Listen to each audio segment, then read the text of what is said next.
Novel الہام عشق، writer کرن رفیق، ایپیسوڈ نمبر 31۔ جیسے ہی وہ عابیہ کو لے کر گھر میں داخل ہوئے، ان کا سامنا لاؤنج میں ملازمہ کو ہدایت دیتی شال شاہ پر پڑی تھی۔ وہ مسکرائے تھے جبکہ عابیہ ان کے نقش قدم پر جھجکتے ہوئے داخل ہو رہی تھی۔ ہاں بھائی، کیا کہنے، آج ہماری بیگم تو صحیح روب سے کام کروا رہی ہیں۔ ہاضم شاہ کی مسکراتی آواز پر شال شاہ جو ملازمہ کو کچھ ہدایات دے رہی تھی پلٹ کر انہیں دیکھنے لگی، لیکن جیسے ہی ان کا دھیان پیشانی پر پٹی بندی عابیہ پر پڑی، وہ ناسمجھی سے ہاضم شاہ کو دیکھنے لگی تھی۔ ایک لمحے سے پہلے انہیں مال والا واقعہ یاد آیا تھا۔ ان کی پیشانی پر لاتعداد شکنیں نمودار ہوئی تھی۔ اس کا نام عابیہ ہے، اس کا کل ہماری گاڑی سے ایکسیڈنٹ ہو گیا تھا اور اس کا نتیجہ یہ سر پر بندھی پٹی ہے۔ آج سے یہ یہاں رہے گی جب تک اس کی فیملی کا پتہ نہیں چل جاتا۔ ہاضم شاہ کی نرم آواز پر اشال بمشکل مسکرائی تھی، جبکہ عابیہ نے اشال شاہ کی آنکھوں میں ناپسندیدگی واضح دیکھی تھی۔ السلام علیکم آنٹی۔ عابیہ کی آواز پر اشال نے خاموشی سے اپنا سر اس بات میں ہلایا تھا اور پھر ملازمہ کی طرف متوجہ ہو گئی تھی۔ شمیم، گیسٹ روم کی صفائی کر کے اس لڑکی کو وہاں لے جاؤ۔ اچھا بیٹا، کسی چیز کی ضرورت ہوئی تو بلا جھجک آپ نے مجھے یا اپنی اشال آنٹی کو بتانا ہے۔ اب آپ یہاں رکو تھوڑی دیر آنٹی کے پاس، میں ذرا چینج کر لوں۔ ہاضم شاہ عابیہ کے سر پر ہاتھ رکھتے ہوئے مسکرا کر بولے تھے، جبکہ اشال شاہ نے سنجیدگی سے عابیہ کو دیکھا تھا جو خواہ شرمندہ ہو رہی تھی۔ ہاضم شاہ کے جاتے ہی اشال شاہ نے عابیہ کو دیکھا تھا۔ یہاں سے سیدھے جانا اور پھر دائیں جانب تیسرا کمرہ ہے جو اب سے تمہارا ہے۔ اشال شاہ اس کے نروسنس کو دیکھ کر نرمی سے بولی تھی۔ عابیہ نے مسکرا کر اشال کو دیکھا اور اپنے سر اس بات میں ہلا کر اشال کے بتائے کمرے کی جانب بڑھ گئی۔ یا اللہ، یہ ہاضم کو بھی پتہ نہیں اتنی ہمدردی کیوں ہوتی ہے لوگوں سے۔ اب معلوم نہیں کہ یہ ہمدردی کیا رنگ دکھائے گی۔ اشال شاہ خود سے بولتے ہوئے کچن کی جانب چلی گئی تھی جہاں ان کو لنچ کی تیاری کرنی تھی۔ کین آئی سٹ ہیئر؟ کیا میں یہاں بیٹھ سکتا ہوں؟ شمال کیفے میں بیٹھی نوٹس پر کچھ لکھ رہی تھی جب اس کے کانوں میں ایک آواز سنائی دی تھی۔ شمال نے سر اٹھا کر دیکھا تو رونل کھڑا مسکرا رہا تھا۔ شمال نے ناگواری سے رونل کو دیکھا تھا۔ کیوں، ساری دنیا میں جگہ ختم ہو چکی ہے جو تم نے یہاں بیٹھنا ہے؟ شمال اردو میں بولی تھی۔ رونل حونکوں کی طرح منہ کھولے اسے دیکھنے لگا تھا۔ وٹ؟ رونل ناسمجھی سے اتنا ہی بولا تھا۔ یس یو کین سٹ ہیئر۔ ہاں بالکل، آپ یہاں بیٹھ سکتے ہیں۔ شمال مروت میں مسکرا کر بولی تھی۔ رونل مسکرا کر حجاب مقید شمال کو دیکھنے لگا تھا۔ شمال نے سوالیہ نظروں سے اسے دیکھا تھا۔ شمال کے دیکھنے پر وہ مسکرا کر نظروں کا زاویہ بدل گیا تھا۔ You know you are so beautiful. رونل کی آواز پر شمال نے سختی سے پین کو پکڑا تھا۔ اس سے پہلے وہ کوئی جواب دیتی کیفے میں ہاتھی داخل ہوا تھا جس کی نظر شمال اور اس کے ساتھ بیٹھے رونل پر پڑی تھی۔ غصے سے اس کی پیشانی پر ابھرتی واضح لکیروں کو شمال نے دیکھا تھا۔ آئی نو رونل اینڈ تھینکس۔ شمال ہاتھی کو دیکھ کر مسکراتے ہوئے رونل سے بولی تھی، I want to be your friendship. میں آپ سے دوستی کرنا چاہتا ہوں۔ رونل نے مسکرا کر اپنا ہاتھ آگے بڑھایا تھا۔ شمال نے ایک نظر ہاتھیر کو دیکھا جس نے ان دونوں کا مکمل نظر انداز کر کے وہاں کونے میں موجود ایک ٹیبل کے قریب پڑی خالی کرسی پر اپنی جگہ بنائی تھی۔ شمال نے مسکرا کر رونل کا بڑا ہوا ہاتھ تھاما تھا۔ یس۔ شمال کا ہاتھ رونل کے ہاتھ میں دے کر ہاتھیر کا تیش مزید بڑھ گیا تھا، اس لیے وہ وہاں کرسی کو ٹھوکر مار کر کیفے سے نکلتا ہی چلا گیا تھا۔ شمال بھی رونل کو بائے بولتی اس کے پیچھے بھاگی تھی جو پارکنگ میں اپنی گاڑی کی طرف جا رہا تھا۔ شمال اس کے پیچھے گئی تھی۔ ہاتھیر گاڑی کی ڈرائیونگ سیٹ پر بیٹھا تو شمال بھی جلدی سے فرنٹ سیٹ پر بیٹھی تھی۔ ہاتھیر نے سرخ آنکھوں سے اسے گھورا تھا۔ ہاتھ out of my car right now. ہاتھیر شمال کے کچھ بولنے سے پہلے غصے سے دھاڑا تھا۔ شمال ڈر کر دروازے کی سیٹ کے ساتھ لگی تھی۔ ہاتھیر کا سرخ چہرہ شمال کو اس وقت خوف کی گہرے سمندر میں غرق کر چکا تھا۔ سوری، وہ بس مذاق۔ شمال نے ہمت کر کے بولنا چاہا تو ہاتھیر اس کا دایاں بازو پکڑ کر اسے اپنے قریب کر چکا تھا۔ شمال نے خوف سے اپنی آنکھیں بند کی تھی۔ ہاتھیر نے سرخ آنکھوں سے اس کے چہرے پر خوف کی لکیروں کو دیکھا تھا۔ لبوں کی کپکپاہٹ، جسم کی لرزش اس کے ڈر کو مقابل پر واضح کرتی جا رہی تھی۔ دور رہو مجھ سے شمال شاہ، ورنہ انجام بہت خطرناک ہوگا۔ ہاتھیر دھیمی آواز مگر سخت لہجے میں بولا تھا۔ اب نکلو گاڑی سے، تمہیں سالم ہی گھر ڈراپ کرے گا۔ ہاتھیر کی بات پر اس نے آنکھیں کھولی تھی اور ایک نظر اسے دیکھا تھا جو اسے چھوڑ کر اب اس کی گاڑی سے نکلنے کا منتظر تھا۔ شمال نے نم آنکھوں سے اسے دیکھا تھا اور گاڑی سے نکل کر باہر کھڑی ہو گئی تھی۔ ہاتھیر نے بنا اس کی طرف دیکھے گاڑی سٹارٹ کی اور وہاں سے چلا گیا، جبکہ شمال کا ایک آنسو اس کے دائیں گال سے پھسلتا ہوا زمین بوس ہوا تھا۔ قربت مانگ رہا ہے دل ان کی، اے عشق اب تو فنا ہو جا۔ پلیز چھوڑ دو مجھے۔ یہ منظر ایک اندھیرے کمرے کا تھا جہاں ایک شخص ہمنا کو بیلٹ سے بری طرح مار رہا تھا اور ہمنا چیخ چیخ کر بول رہی تھی کہ وہ اسے چھوڑ دے، لیکن مقابل سرخ چہرہ لیے اسے کسی قسم کی رعایت نہیں دے رہا تھا۔ وہ تمہاری نگرانی میں بھاگ کیسے گیا؟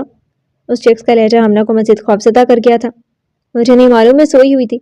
مجھے نہیں معلوم میں کیسے اتنی گہری نیند سو گئی تھی۔ ہمنا کی بات پر وہ نیچے اس کے پاس بیٹھا۔ کوبرا نام ہے میرا، اور مجھ سے ہوشیاری مت کرنا لیزا، ورنہ ایسی موت دوں گا کہ دنیا خوف کھائے گی۔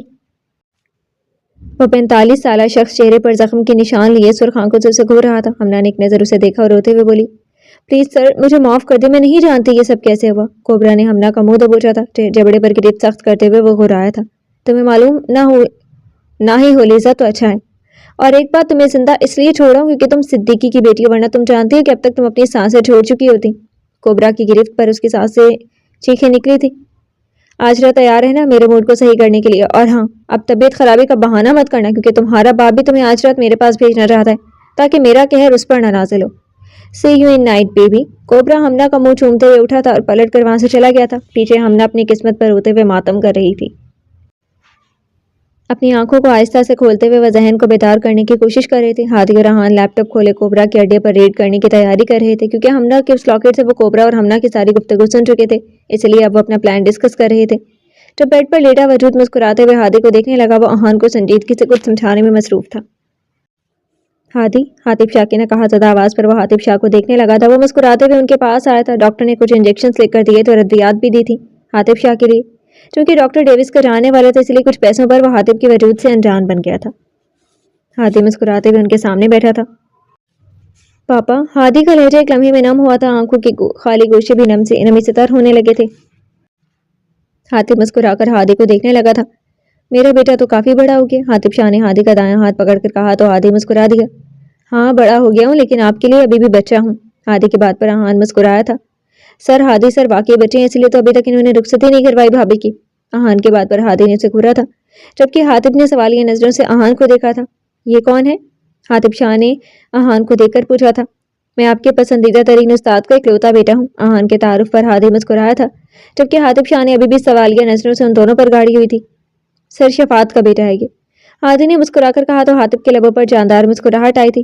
سر نے شادی کیسے کر لی؟ حاطب شاہ کے انداز پر احان اور ہادی دونوں نے کہا لگایا تھا۔ یہ سوال تو میں بھی اپنے پاپا سے اکثر پوچھتا ہوں سر، لیکن پھر ان کے جوتے کا سائز مجھے مزید کچھ پوچھنے سے روک دیتا ہے۔ احان کی ایکٹنگ عروج پر تھی، جبکہ ہادی نے اپنا سر نفی میں ہلایا تھا۔ یہ لا علاج ہے پاپا، اس کو چھوڑیں آپ، اور یہ بتائیں طبیعت کیسی ہے اب آپ کی؟ کیسا فیل کر رہے ہیں آپ؟ ہادی کی بات پر حاطب مسکرائے تھے۔ میرا بیٹا میرے پاس ہے تو مجھے کیا ہو سکتا ہے؟ اچھا یہ بتاؤ گھر میں سب کیسے ہیں؟ حاطب کی بات پر ہادی مسکرایا تھا۔ سب ٹھیک ہیں بابا، اور انشاءاللہ بہت جلد آپ سب کے درمیان موجود ہوں گے کہ آپ کے بیٹے کا وعدہ ہے۔ ہادی نے ان کے ہاتھ پکڑ کر بوسہ دیا تھا۔ ہاں سب ٹھیک ہے سر، بس آپ کے بیٹے کی طبیعت خراب ہے ڈاکٹر بھابھی کے بغیر۔ احان کی بات پر ہادی نے اسے گھورا تھا، جبکہ حاطب شاہ نے ناسمجھی سے ہادی کو دیکھا تھا۔ سر ایسے کیا دیکھ رہے ہیں؟ بتائیں سر حاطب کو، کیا آپ ان کی بیٹی سے عشق کی پینگیں لڑاتے ہوئے نکاح کر چکے ہیں؟ اتنی بڑی ہو گئی آرو کہ اس کا نکاح ہو گیا ہے؟ حاطب شاہ کی خوشی نمی کی صورت میں ان کی آنکھوں میں چمکی تھی۔ ہادی نے مسکرا کر ان کی پیشانی پر بوسہ دیا تھا۔ کچھ زیادہ ہی بڑی ہو گئی ہے آپ کی بیٹی، اور زبان تو مت ہی پوچھیں، آپ پاکستان سے انڈیا کے بارڈر تک لمبی ہے۔ ہادی مصنوعی تعصب سے بولا تو حاطب شاہ نے اسے گھورا تھا۔ تم میری بیٹی کی برائی میرے سامنے ہی کر رہے ہو؟ ہاں نہیں پاپا، میں آپ کی بہو کی برائی کر رہا ہوں۔ ہادی ان کے ہاتھ پکڑ کر محبت سے بولا تو احان کا کہا کمرے میں گونجا تھا۔ سر قسم سے آپ کو بہت سیاسی داماد ملا ہے۔ احان یہ بول کر کمرے سے بھاگا تھا، جبکہ حاطب شاہ نے مسکرا کر ہادی کو دیکھا تھا، جو بار بار ان کے ہاتھوں پر بوسہ دے رہا تھا۔ رات کا کھانا سب خاموشی سے کھا رہے تھے، جب حازم شاہ عابیہ کی غیر موجودگی کو نوٹ کرتے ہوئے اشال شاہ سے مخاطب ہوئے تھے۔ بیگم عابیہ کہاں ہے؟ حازم شاہ کی بھاری آواز پر جہاں حمین نے منہ بسور کر حازم شاہ کو دیکھا تھا، وہیں عائرہ ناسمجھی سے حازم شاہ کو دیکھنے لگی تھی۔ اشال شاہ نے ایک سنجیدہ نظر حازم شاہ پر ڈالی تھی۔ وہ گیسٹ روم میں، اور میں نے اس کا کھانا وہیں بھجوا دیا۔ اشال شاہ کے لفظ پر حازم شاہ نے بے یقینی سے انہیں دیکھا تھا۔ کیا مطلب ہے تمہارا؟ تم اس بچی کو کیا چھوت کی بیماری سمجھ رہی ہو؟ حازم شاہ کا لہجہ سخت ہو گیا تھا اور چہرہ سرخ ہو گیا تھا۔ انہیں واقعی اشال شاہ کا یہ قدم پسند نہیں آیا تھا۔ شاہ، میں نے تو بس اس کے آرام کی خاطر ایسا کیا ہے۔ اشال شاہ کی دلیل کمزور تھی۔ مجھے تم سے یہ توقع نہیں تھی اشال شاہ۔ حازم شاہ یہ بول کر اٹھے تھے اور بنا کسی کی طرف دیکھے گیسٹ روم کی جانب گئے تھے۔ ماما، کون عابیہ؟ اور پاپا اتنا ہائپر کیوں ہو رہے ہیں؟ عائرہ نے اشال شاہ کو دیکھ کر پوچھا تھا۔ بیٹے، وہ مال والی لڑکی کے بارے میں بتایا تھا نا آپ کو، وہی ہے۔ کل اس کا ہماری گاڑی سے ایکسیڈنٹ ہو گیا تو ریڈ اسے ہمارے گھر لے آئے ہیں۔ میں نے سنجیدگی سے جواب دیا تھا۔ او مائی گاڈ، مطلب وہ زخمی ہے ابھی؟ عائرہ نے فکر مندی سے پوچھا تھا۔ بیٹے، وہ زخمی ضرور ہے، لیکن قسم لے لیں جو اس کی زبان پر خروش تک آئی ہو۔ حمین مصنوعی تعصب سے بولا تھا۔ ماما، آپ کو اس بات کو بھول جانا چاہیے، کیونکہ آپ کا لاڈلا اس لڑکی کو یونیورسٹی میں کافی تنگ کر چکا ہے۔ عائرہ نے حمین کو گھور کر اشال شاہ کو بتایا تو وہ شرمندہ ہوتے ہوئے سر جھکا گئی تھی۔ اس سے پہلے کہ وہ کچھ بولتی، حازم شاہ عابیہ کے ساتھ لاؤنج میں آئے تھے۔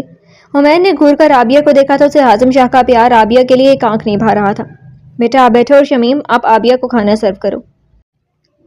حازم شاہ عابیہ کو عائرہ کے ساتھ والی کرسی پر بٹھا کر مسکراتے ہوئے ملازمت سے بولے تھے۔ اسی دوران وہ اشال شاہ کو مکمل طور پر نظر انداز کر گئے تھے۔ السلام علیکم عابیہ، میرا نام عائرہ ہے۔ عائرہ شاہ نے مسکراتے ہوئے اپنا تعارف کروایا تھا۔ وعلیکم السلام، میرا نام عابیہ ہے۔